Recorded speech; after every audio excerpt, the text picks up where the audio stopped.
एक बार फिर से भारतीय लोकतंत्र और मजबूत हुआ है।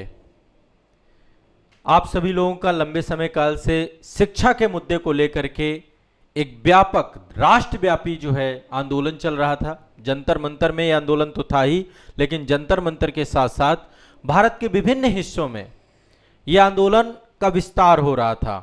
मुंबई, कलकत्ता, प्रयागराज, पटना और अन्य बहुत सारे क्षेत्रों में आंदोलन लगातार विस्तारित हो रहा था। फाइनली केंद्रीय शिक्षा मंत्री धर्मेंद्र प्रधान जी के द्वारा 25 जुलाई 2026 को अपने पद से इस्तीफा दे दिया गया है। और यह सामान्य घटना नहीं है।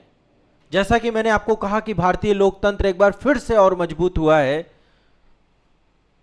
क्योंकि ये जो इस्तीफा है, ये इस्तीफा किसी एक केवल एक मंत्री का इस्तीफा नहीं है, किसी मंत्री के पद के इस्तीफे की बात नहीं है। एक नए प्रकार की राजनीतिक व्यवस्था, न्यू पॉलिटिकल ऑर्डर की शुरुआत है ये। पिछले कुछ दशकों से भारतीय राजनीति में नैतिक आधार पर इस्तीफा देने की परंपरा लगभग लुप्त हो चुकी थी, खत्म हो चुकी थी। लेकिन 2026 में आप सब ने लोकतंत्र को जो मजबूत किया है, यह इतिहास के पन्नों में लिखा जाएगा। एक नया प्रतिमान गढ़ा गया है और मैं आज इसके बारे में आपको विस्तार से बताऊंगा एक्चुअल में इसका मीनिंग क्या है, रियल मीनिंग क्या है, और आने वाले समय में किस तरीके से अब एक नए बदलाव की शुरुआत हो रही है, एक नया ईरा शुरू हो रहा है। देखिए, एक मुद्दा है नैतिकता बनाम सत्ता का। हालिया राजनीति में यह धारणा बन चुकी थी कि सरकारें दबाव में झुकती नहीं हैं। चुनाव के टाइम पे सरकारें बड़े बड़े वादा करती हैं और जैसे चुनाव बीत जाता है फिर सरकारों को कोई फर्क नहीं पड़ता है। सरकार को क्या ही मतलब है, सरकार को तो कोई मतलब नहीं है। सरकार तो सिर्फ चुनाव में जीत गई और उसके बाद सरकार को यह लगता है कि बस अब 5 साल उसको कोई झुका नहीं सकता है।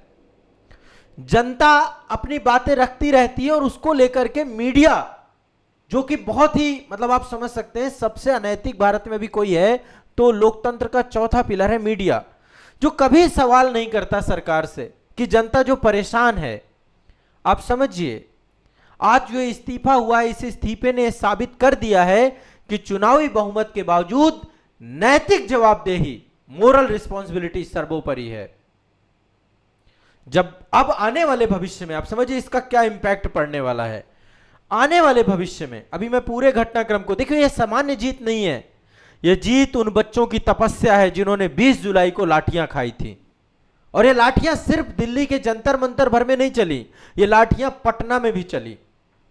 और ये लाठियां कोई आज से नहीं चल रही हैं, जब जब आंदोलन होते तब तब लाठियां चलती हैं। और उन लाठियों का परिणाम आज आपने देखा, ये पावर आपने देखी।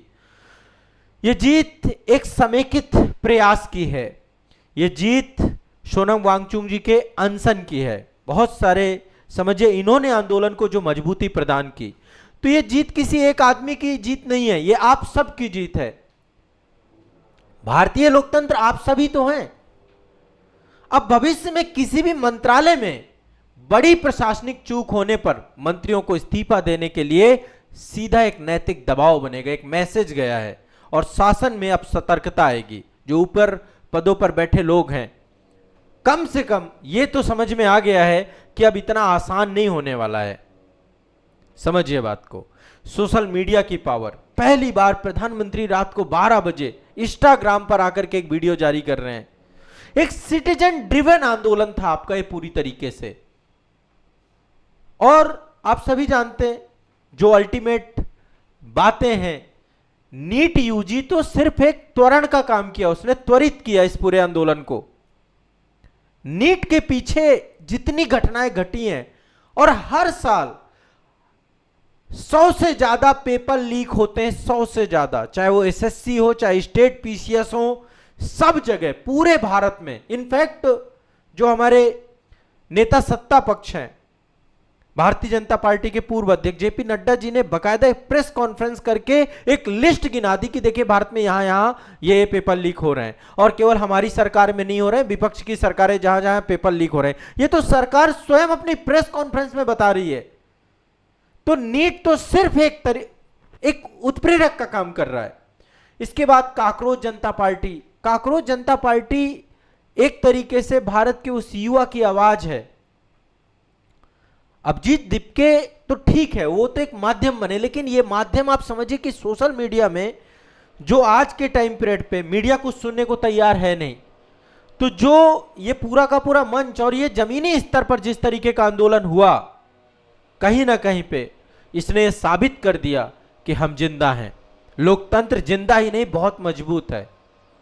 और सरकार ने, आप सभी देखिए, सरकार बहुत कम समय में, मतलब सरकार देखिए बहुत कम समय, ये किसान तो लगभग 1 साल से ज्यादा समय तक बैठे रहे, हजारों किसानों की मृत्यु हो गई। सरकार और प्रदर्शनकारियों के बीच बातचीत बहुत कम समय में शुरू हो गई, डेलीगेशंस आने लगे, बातचीत हुआ उन सब का, और एक स्पष्ट मैसेज जो गया कि जब तक इस्तीफा नहीं होगा तब तक कुछ भी स्वीकार नहीं होगा, वो जाकर के आज ये जीत आप सभी की हुई है। अहंकार की जगह संवाद को प्राथमिकता मिली है। सरकार ने यह महसूस किया है कि आंदोलनकारियों से संवाद तभी संभव है जब जनता की मूल मांग, जवाबदेही, अकाउंटेबिलिटी, इसको स्वीकार करें। छोटे छोटे बच्चे ऐसे ऐसे वीडियोस पड़े हैं आज के टाइम पीरियड पे, ये एक सामान्य इस्तीफा नहीं है,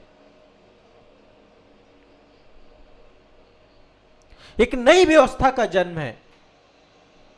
इसलिए अब भारतीय लोकतंत्र की जड़ें और उनकी परिपक्वता अब दिख रही है, और आने वाले समय पे आप देखिएगा इसके बहुत दूरगामी परिणाम होंगे। तो जो व्यवस्थागत करप्शन है, सिस्टमेटिक जो पूरी तरीके से करप्शन की स्थिति है, अब सिस्टम की सफाई राजनीतिक विदाई के साथ साथ अब शुरू हो चुकी है, और यह बदलाव अब स्थायी होगा। बहुत सारे लोगों को लग रहा है कि अब तो इस्तीफा हो गया है, नए मंत्री आ जाएंगे। नई राजनीतिक व्यवस्था पूरी तरीके से स्थापित जब होती है ना, तो बुनियादी शुरुआत में इस तरीके की चीजें होती हैं।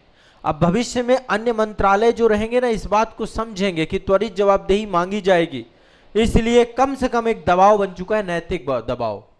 इतना आसान नहीं है। भारतीय लोकतांत्रिक व्यवस्था में जवाबदेही और उत्तरदायी शासन, यानी एक अकाउंटेबल गवर्नेंस की शुरुआत हो रही है। अब ये परिपक्व नहीं हुआ है, और आगे भी जब घटनाएं घटेंगी फिर आवाजें उठेंगी। तो नैतिक जिम्मेदारी की मिसाल बनेगा ये आंदोलन। लाखों बच्चों का भविष्य जिस तरीके से हर साल खराब हो रहा है, शायद अब रुकने की तरफ जाएं हम। भारत का एजुकेशन सिस्टम बेहतर हो, सरकार फास्ट ट्रैक कोर्ट की बात कर रही है, सरकार एक अच्छे कानून लाने की बात कर रही है। कम से कम अब प्रशासनिक कमियों की अंतिम जिम्मेदारी राजनीतिक नेतृत्व की हो, कम से कम ये इस्तीफे ने ये साबित किया।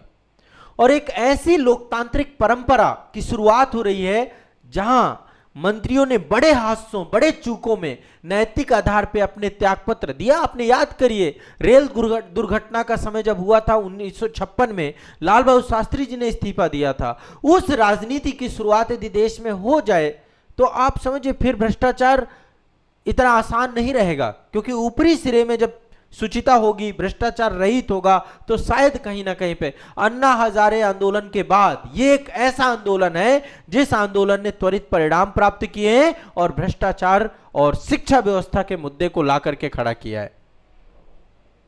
एक सक्रिय लोकतंत्र की स्थापना हो रही है। नागरिक समाज का हर व्यक्ति था इस आंदोलन में, और पहली बार जनता की सुनवाई इस तरीके से हुई है।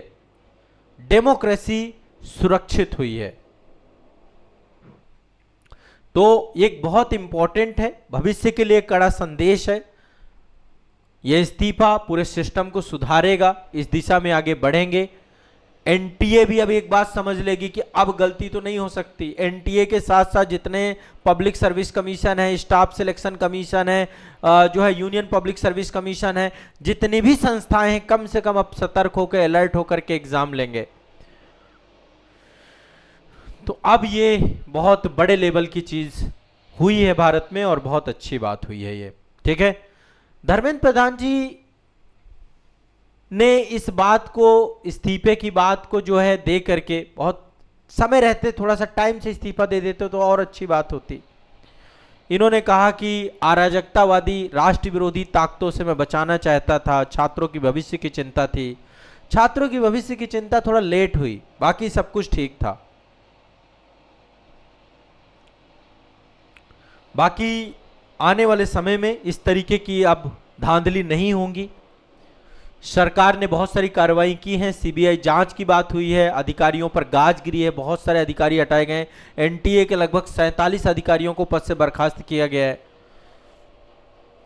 और भविष्य में अब नीट जो परीक्षा है आगे चल के सीबीटी मोड पे होगी, और केवल नीट भर नहीं, सभी परीक्षाओं को ध्यान देना चाहिए सरकार को। देखिए ना, यूपी ट्रिपल एससी के द्वारा जो उत्तर प्रदेश में एग्जाम लिया जाता है, यूपी पीसीएस में बहुत सारी अनियमितताएं हैं, कोर्ट कचहरी के चक्कर काटने पड़ते हैं। इन सब चीजों को अब सरकार को शीर्ष स्तर पर ध्यान देना होगा, और यह काम संभवतः इस आंदोलन ने कर दिया है। तो यह एक बहुत इंपॉर्टेंट चीज है। कम से कम परीक्षा की धांधली रुकेगी, छात्रों के जो मानसिक तनाव है शायद अब नहीं होगा, अब आत्महत्या जैसी चीजें नहीं सुनाई देंगी। जब सिस्टम पारदर्शी होगा तो चीजें कैसे होंगी, ठीक है। और इसमें सभी को शुक्रिया अदा करना चाहिए, जो जो उस आंदोलन का हिस्सा बने, जिन्होंने आवाज उठाई, सबको क्रेडिट जाता है, कोई एक व्यक्ति को क्रेडिट नहीं जाता है। काकरोच जनता पार्टी, अभिजीत दिपके, सोनम वांगचुक और हर व्यक्ति जो इस आंदोलन में लाठियां खाने वाला व्यक्ति था, जो इस आंदोलन में पहुंचने वाला व्यक्ति था, जिसने आवाज उठाई, सबको क्रेडिट जाता है। और देश के सरकार को भी क्रेडिट जाता है इसका, कि कम से कम सरकार देर सही लेकिन इस बात पे आगे आई और आ करके उन्होंने इस मामले को जो है सुलझाने का प्रयास किया। लोकतांत्रिक व्यवस्था में सरकार से यही तो अपेक्षाएं होती हैं। तो ये एक बड़ा जो है मिसाल और बड़ी उपलब्धि के तौर पे इसको देखा जा सकता है, और निश्चित तौर पे लोगों में काफी खुशी है, जश्न का माहौल है, होना भी चाहिए। विपक्ष ने भी काफी दबाव बनाया, संसद की कार्रवाइयां पूरी ठप पड़ी हैं इस समय। और मैं एक बात बताऊं, यह इस्तीफा दिया नहीं गया, इस्तीफा बाकायदा लिया गया है। यह इस्तीफा बच्चों ने लिया है, बच्चों का दबाव था, नहीं तो इस्तीफा दिया ही नहीं जाता, है ना। तो ये जो है एक बड़ी उपलब्धि के तौर पे। बाकी इसके बारे में आप लोगों का क्या सोचना है, आप लोग क्या कहना चाहते हैं, एक बार जरूर कमेंट सेक्शन में बताइएगा, ठीक है। एक बहुत ही इंपॉर्टेंट और बहुत ही महत्वपूर्ण मुद्दा आज के टाइम पे ये निकल के शिक्षा व्यवस्था के क्षेत्र में आया है।